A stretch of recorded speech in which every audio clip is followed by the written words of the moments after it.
May I share just one contemporary example of both the challenge and blessings that our calls to serve can bring.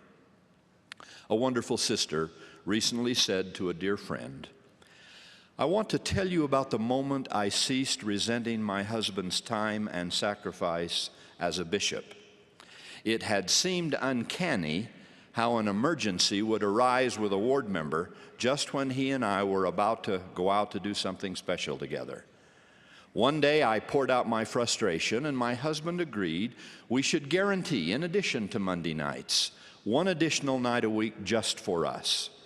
Well, the first date night came, and we were about to get into the car for an evening together when the telephone rang. 'This is a test,' I smiled at him. The telephone kept ringing. 'Remember our agreement. Remember our date. Remember me. Let the phone ring.' In the end, I wasn't smiling," she said. "My poor husband looked trapped between me and a ringing telephone. I really did know that his highest loyalty was to me, and I knew he wanted that evening as much as I did. But he seemed paralyzed by the sound of that telephone. 'I'd better at least check,' he said with sad eyes. 'It's probably nothing at all.' 'If you do, our date is ruined,' I cried. 'I just know it.' He squeezed my hand and said, 'Be right back.' And he dashed in to pick up the telephone. Well, when my husband didn't return to the car immediately, I knew what was happening," she said. "I got out of the car, went into the house, and went to bed. The next morning, he spoke a quiet apology. I spoke an even quieter acceptance. And that was the end of it, or so I thought. I found the event still bothering me several weeks later. I wasn't blaming my husband, but I was disappointed nevertheless.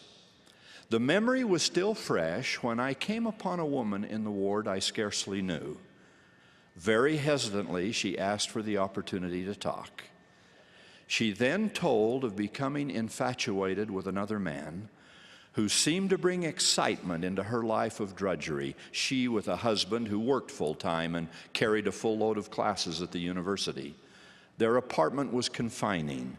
She had small children who were often demanding and noisy and exhausting. She said, "I was sorely tempted to leave what I saw as my wretched state and just go with this man. My situation was such that I felt I deserved better than what I had. My rationalization persuaded me to think I could walk away from my husband, my children, my temple covenants, and my church, and find happiness with a stranger." She said the plan was set. The time for my escape was agreed upon. Yet, as if in a last gasp of sanity, my conscience told me to call your husband, my bishop. I say conscience, but I know that was a spiritual prompting directly from heaven. Almost against my will, she said, I called. The telephone rang and rang and rang. Such was the state of my mind that I actually thought, if the bishop doesn't answer, that will be a sign I should go through with my plan. The phone kept ringing, and I was about to hang up and walk straight to my destruction.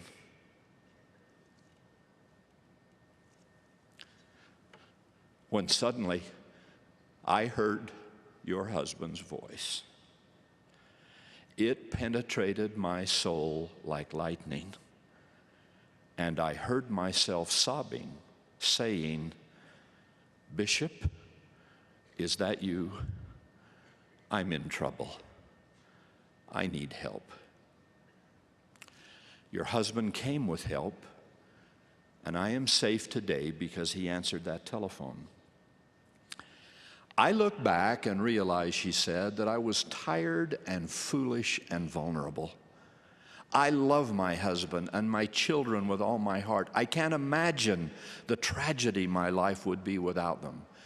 These are still demanding times for us. I know everyone has them. But we've addressed some of these issues and things are looking brighter. They always do eventually.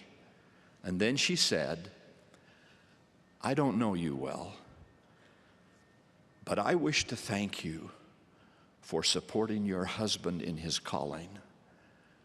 I don't know what the cost for such service has been to you or to your children, but if on a difficult day there is a particularly personal cost, please know how eternally grateful I will be for the sacrifice people like you make to help rescue people like me.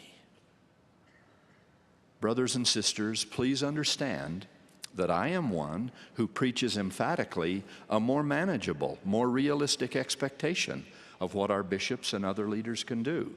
I especially feel that a wide range of civic, professional, and other demands, which take parents, including and especially mothers, out of homes where children are being raised, is among the most serious problems in contemporary society. And because I'm adamant about spouses and children deserving sacred, committed time with a husband and father, 9 times out of 10, I would have been right alongside that wife telling her husband not to answer that telephone.